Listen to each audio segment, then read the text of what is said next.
guys, welcome back to the another video of Loser Study channel। तो guys कैसे हो आप सभी? बढ़िया, चलो बहुत सही। तो गाइस आज का जो हमारा सिंपली टॉपिक है वो मैं आपको बता देता हूँ, ठीक है। तो आज का जो हमारा टॉपिक है वो है India and the world of print. मतलब अब हम इंडिया में आ चुके हैं, ठीक है, प्रिंट को लेके हम इंडिया में आ चुके हैं। तो आज का जो हमारा जो इंटरेस्टिंग टॉपिक्स है वो मैं आपको डिस्कस करूंगा। और ये जो आज का टॉपिक है वो बहुत इंपॉर्टेंट है और आप वीडियो के किसी भी पार्ट को स्किप मत करना, क्योंकि मैं जितना भी पॉइंट्स है सारे को पॉइंट्स वाइज पॉइंट लिखा हूँ, ठीक है, जो बहुत ही ज्यादा आपके काम आएगा, बहुत ज्यादा, ठीक है। उसके बाद बढ़ते हैं। तो सबसे पहले बताना चाहूंगा कि अगर आप हमारे चैनल पर पहली बार आए हैं तो हमारे चैनल को सब्सक्राइब करें, वीडियो को लाइक करें और कमेंट सेक्शन में हमें जरूर बताएं कि आपको वीडियो कैसा लगा, अच्छा लगा या नहीं लगा। और ये वीडियो मैं बहुत जल्द डाल रहा हूँ, ठीक है, तो आप वीडियो को प्यार दें और चलिए बढ़ते हैं। तो सबसे पहले India and the world of print में हम देखेंगे कि मतलब सब इंडिया में प्रिंट आने से पहले इंडिया का क्या हालात था, किस तरीके से इंडिया में प्रिंट के बिना काम होता था, ठीक है। तो सबसे पहले था इंडिया में प्रिंट आने से पहले सब जगह मैन्यूस्क्रिप्ट आपको मैंने पिछले वीडियो में बताया था ना, एक वीडियो में बताया था मैंने कि मैन्यूस्क्रिप्ट मतलब हस्तलिखित, हाथ से जो लिखा हुआ है, जैसे मैंने अभी ये सब लिखा है ये सब हाथ से लिखा हुआ है। तो मैन्यूस्क्रिप्ट सिस्टम उस समय चलता था, ठीक है। तब इंडिया में जब प्रिंट आया था उससे पहले, उसके बाद उसमें क्या था, इंडिया में जो था रिच एंड ओल्ड ट्रेडिशन, मतलब बहुत पुराना ट्रेडिशन था हैंड रिटन मैन्यूस्क्रिप्ट का, मतलब हाथ से पहले लिखा जाता था। बहुत अच्छा ये ट्रेडिशन था और बहुत ही मतलब महंगा भी था ये थोड़ा सा मैन्यूस्क्रिप्ट, जो कि इसका प्रॉपर्टीज में आता है, फीचर्स में। उसके बाद क्या था कि मैन्यूस्क्रिप्ट किस किस लैंग्वेज में प्रिंट होता था, ये भी इंपॉर्टेंट क्वेश्चन है। क्वेश्चन पूछा जा सकता है कि in which language in India manuscripts were generally printed before the arrival of printing. तो आप लिख सकते हो Arabian, Sanskrit, Persian and other vernacular language. Vernacular language मतलब जो लोकल लैंग्वेज होता है वही, सिंपल, ठीक है। उसके बाद क्या है, उसके बाद हम फीचर्स देखेंगे मैन्यूस्क्रिप्ट का, ठीक है।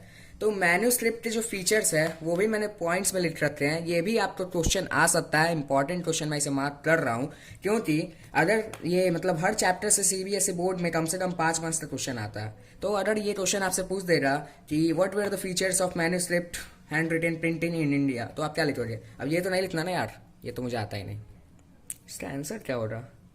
फिर आप बदल से देखोगे, भाई कुछ बता दे यार, फिर एग्जामिनर देख लिया तो अलग पंगा हो जाएगा। इसलिए यार सबसे पहले एक बार रिवीजन कर लेते हैं यार, बहुत इजी है एकदम, एक बार दिमाग में बैठा देता हूँ, ठीक है। तो फीचर्स क्या था, मैन्यूस्क्रिप्ट जो था वो ब्यूटीफुल था, मतलब हाथ से लिखा हुआ था तो बहुत अच्छा सुंदर लगता था। जो अच्छे हैंड राइटर्स थे, मेरा तो हैंड राइटिंग बहुत खराब है यार, प्लीज उसके लिए कमेंट मत करना प्लीज। लेकिन जो अच्छे हैंड राइटर्स हैं, जैसे कि कुछ बच्चों के हैंड राइटिंग बहुत ही अच्छे होते हैं, ठीक है, मेरे क्लास में भी बहुत बच्चे जिनके हैंड राइटिंग बहुत अच्छे हैं, ठीक है। तो वो जो था वो ब्यूटीफुल लगता था, बहुत दिखने में खूबसूरत लगता था और लोगों को पढ़ने में उसे बहुत मजा आता था, लोग उसे मजे से पढ़ते थे। और क्या था कि मैन्यूस्क्रिप्ट जो था वो हाथ से बनाया हुआ पेपर पे छपता था, ठीक है, हाथ से बनाया हुआ जो पेपर होता था ना उस पे छपता था। और जैसा कि मैंने पिछले वीडियो आपको बताया था कि मैन्यूस्क्रिप्ट फ्रेजाइल होता था, वो जल्दी हैंडेबल नहीं होता था, मतलब जल्दी हैंडल नहीं होता था और जल्दी खराब हो जाता था। और डिफरेंट राइटिंग्स में लिखा जाता था, मतलब जैसे कि ये मेरा राइटिंग है, ये किसी और का राइटिंग हो गया, ये किसी और, तो जल्दी लोगों को समझ में नहीं आता था एक हैंड राइटिंग, ठीक है। तो ये भी एक उसका मतलब डिमेरिट्स था, फीचर्स में आएगा। उसके बाद क्या था कि वो वुडन पेपर मतलब वुडन कवर के बीच में प्रोटेक्टेड होता था, मतलब जो उसका कवर होता था जिसके अंदर पेजेस होता था वो वुड का होता था, जिससे वो प्रोटेक्टेड रहे, क्योंकि वो फ्रेजाइल होता था, जल्दी खराब हो जाता था। अब इसका एग्जाम्पल भी पूछ सकता है कि भाई बताओ हैंड रिटन मैन्यूस्क्रिप्ट का कुछ एग्जाम्पल। तो गीत गोविंद, ठीक है, इसका प्रोनाउंसिएशन गीत गोविंद है लेकिन ये गीता गोविंदा लिखाता है, ठीक है, इस पर भी ध्यान देना, स्पेलिंग गलत मत कर लेना आप लोग। Geet Govind Jayadeva palm leaf handwritten edition of 18th century, ये एक एग्जाम्पल है इसका, और जो कि बहुत ही मतलब सिंपल और इंपॉर्टेंट एग्जाम्पल है। आपसे पूछ दे रहा कि गीत गोविंद किस लीफ पे, या ये गीत गोविंद था क्या, या कब प्रिंट हुआ था, या किस लीफ पे प्रिंट हुआ था, तो आप लिख देना जयदेवा पाल्म लीफ पे प्रिंट हुआ था, एडिशन ऑफ 18th सेंचुरी था, ठीक है, और ये बुक था। उसके बाद हम लोग जनरली देखेंगे कि अब मैन्यूस्क्रिप्ट का जमाना गया, अब प्रिंट इंडिया पहुंच चुका है। तो मैंने आपको सबसे पहले वीडियो में बताया था कि प्रिंट इंडिया में कब पहुंचा था, मिड 16th सेंचुरी में, ठीक है, मिड 16वीं शताब्दी के बीच में इंडिया में प्रिंट पहुंच चुका था, ठीक है।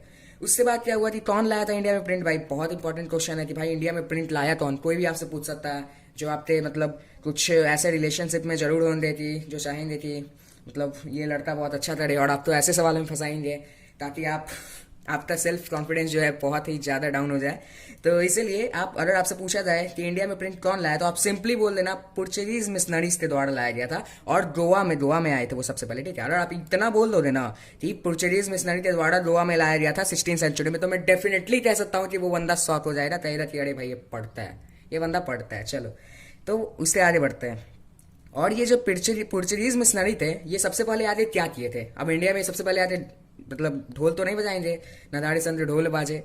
तो ये क्या किए थे? सबसे पहले कोंकणी और कन्नड़ लैंग्वेज सीखे थे, ठीक है, ताकि यहाँ पे इनको प्रिंट करना था। और इस कोंकणी और कन्नड़ लैंग्वेज में 50 प्रिंट हुए थे बुक, 50 बुक्स वेर प्रिंटेड, ठीक है। इस पॉइंट को आप दौड़ कर लो, क्वेश्चन आ सकता है कि 50 बुक्स वेर प्रिंटेड, मतलब when 50 books were printed and how many books were printed in 1674। ये 1674 में प्रिंट हुआ था किसके द्वारा? पुर्तगीज मिशनरी के द्वारा 50 बुक, ठीक है, याद कर लो इसको। फिर आगे बढ़ते हैं। तो उससे पहले बता दूंगा कि वीडियो के किसी भी पार्ट को आप स्किप मत करो। सिंपली मैं एकदम सिंपल कॉन्सेप्ट के साथ ये वीडियो डाला हूँ, और हर वीडियो डाल रहा हूँ सिंपल कॉन्सेप्ट के साथ। और आपको अगर अच्छा लगता है तो आप हमारे चैनल को सब्सक्राइब करो यार। ये जो बेल वाला आइकन है इसे जरूर दबाना, ताकि हमारे जो लेटेस्ट वीडियो है वो आपके पास सबसे पहले पहुंचेंगे, ठीक है। तो आगे बढ़ते हैं। हमारा अगला जो टॉपिक है, books printed in different language. अब किस लैंग्वेज में कौन कौन सा बुक प्रिंट होता था, ये भी क्वेश्चन आ सकता है और इंपॉर्टेंट है। और ये मैंने टाइम वाइज लिख रखा है, जो कि बहुत ही आपके लिए महत्वपूर्ण मतलब इंपॉर्टेंट साबित होने वाला है, ठीक है। तो आप इसको स्किप मत करना बिल्कुल भी। तो सबसे पहले बढ़ते हैं 1579 में कोचीन में तमिल बुक प्रिंट होता था, ठीक है। तमिल बुक 1579 में कोचीन में प्रिंट होता था। तो क्वेश्चन पूछ सकता है कि 1579 में क्या प्रिंट होता था, या कोचीन में तमिल बुक कब प्रिंट होता था? तो आप सिंपली लिख देना 1579, ठीक है। आगे बढ़ते हैं। 1710 में डच प्रोटेस्टेंट मिशनरीज जो थे, डच प्रोटेस्टेंट मिशनरीज, ये वर्ड याद रख लो, थोड़ा सा डिफिकल्ट लग रहा है लेकिन ठीक है, वो 32 तमिल टेक्स्ट प्रिंट किए थे, ठीक है। 1718 में Dutch Protestant missionaries 32 Tamil text print किए थे। उसके बाद बढ़ते हैं आगे। तो 1730s में फर्स्ट मलयालम बुक प्रिंट हुआ था। ये बहुत इंपॉर्टेंट क्वेश्चन मार्क किया जा सकता है, क्योंकि कोई भी आपसे पूछ सकता है भाई कि ये सिंपली क्वेश्चन ही दिख रहा है, आप तो देख ही रहा होगा, ये क्वेश्चन है। सिंपली कोई पूछ सकता है कि फर्स्ट मलयालम बुक कब प्रिंट हुआ था, फर्स्ट मलयालम बुक कब प्रिंट हुआ था, कोई पूछेगा तो आप सिंपली बोल देना 1713। उसके बाद आगे बढ़ता है। उसके बाद क्या हुआ था 1780 में, मैं इसे पहले से मार्क कर रखा हूँ इंपॉर्टेंट, मतलब ये इंपॉर्टेंट क्वेश्चन है। 1780 में Bengal gazette periodic magazine, Bengal gazette periodic magazine print हुआ था, ठीक है। किसके द्वारा प्रिंट हुआ था? James Augustus Hicky. James Augustus Hicky editor थे इसका नाम याद रख लो भाई, ये इंपॉर्टेंट क्वेश्चन मैं फिर से बता दे रहा हूँ। जेम्स अगस्टस हिक्की इसके एडिटर थे, बंगाल गजट थे, जो कि एक पीरियोडिक मैगजीन था, मतलब एक समय समय पे आता था, ठीक है। और इसके डायरेक्टर कौन थे भाई? ये तो जेम्स अगस्टस हिक्की इसके एडिटर थे, डायरेक्टर नहीं थे। इसके डायरेक्टर थे गंगाधर भट्टाचार्य। तो ये बहुत इंपॉर्टेंट क्वेश्चन है। सिर्फ इस सेगमेंट से 3 से 4 क्वेश्चन बन सकता है।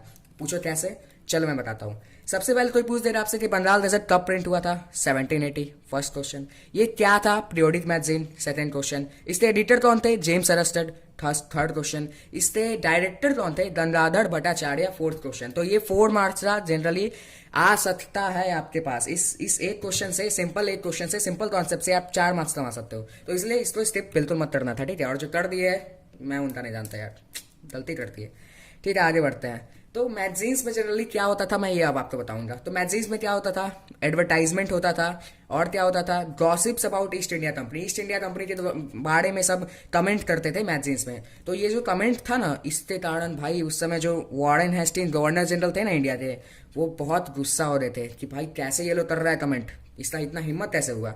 और इससे क्या प्रभाव पड़ता था? ये जो गॉसिप होता था, इससे ईस्ट इंडिया कंपनी के इमेज पे बहुत प्रभाव पड़ता था, बहुत ज्यादा अफेक्टेड होते थे ईस्ट इंडिया कंपनी के इमेजेस, ठीक है।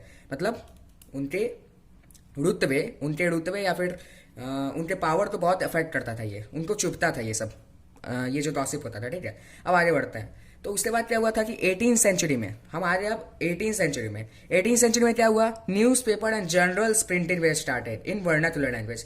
मतलब अब न्यूज़पेपर भी प्रिंट होने लगा था, जो कि एक पीरियोडिक प्रिंटिंग था। पीरियोडिक प्रिंटिंग में आता है मतलब कि न्यूज़पेपर एक समय समय पे, और जर्नल प्रिंटिंग स्टार्ट हो चुका था किस लैंग्वेज में? वर्नाक्युलर लैंग्वेज में, मतलब लोकल लैंग्वेजेस में न्यूज़पेपर 18th सेंचुरी में प्रिंटिंग स्टार्ट हो चुका था। तो ये भी कोई आपसे पूछ सकता है कि बताओ 18th सेंचुरी में क्या प्रिंट स्टार्ट हुआ था, या फिर 18th सेंचुरी में न्यूज़पेपर और जर्नल प्रिंट किस लैंग्वेज में स्टार्ट हुआ था? तो आप बोल देना सिंपली कि न्यूज़पेपर और जर्नल वर्नाक्युलर लैंग्वेज में 18th सेंचुरी में प्रिंटिंग स्टार्ट हुआ था, ठीक है। तो आज मैंने आपको क्या क्या पढ़ाया, मैं सिंपली एक बार रिवाइज करवा देता हूँ। आज मैंने आपको पढ़ाया India and the world of print. उसके बाद पढ़ा है print comes to India, print India में कैसे आया। और उससे पहले मैंने आपको मैन्युस्क्रिप्ट के बारे में बता दिया, जो कि इसका प्रॉपर्टीज फीचर्स मैंने आपको बताया, जो कि बहुत ही बेहतरीन बात थी आपके लिए। उसके बाद मैंने आपको बताया कि टाइम वाइज कौन कौन सा बुक कहाँ कहाँ प्रिंट हुआ था। उसके बाद मैंने आपको बताया मैगजीन्स के बारे में और क्या उसका इफेक्ट पड़ा था, और 18th सेंचुरी में वर्नाकुलर लैंग्वेजेस में न्यूज़पेपर्स प्रिंट होने लगे थे। तो आज का हमारा सेशन मैं यहीं पे एंड करना चाहूँगा। अगर आपको वीडियो अच्छा लगा है तो वीडियो को लाइक करें, इसको चैनल को सब्सक्राइब करें और वीडियो को शेयर करें अपने फ्रेंड्स के साथ। खुद मजे नहीं लो यार, तो अपने फ्रेंड्स को भी दो, अपने फ्रेंड्स को भी नॉलेज दो। तो वीडियो तो शेयर करें और कमेंट सेक्शन में बताएं कि हमें क्या करना चाहिए और क्या नहीं करना चाहिए। ठीक है, चलो भाई, बाय, मिलते हैं अगले वीडियो में। जय हिंद, जय भारत।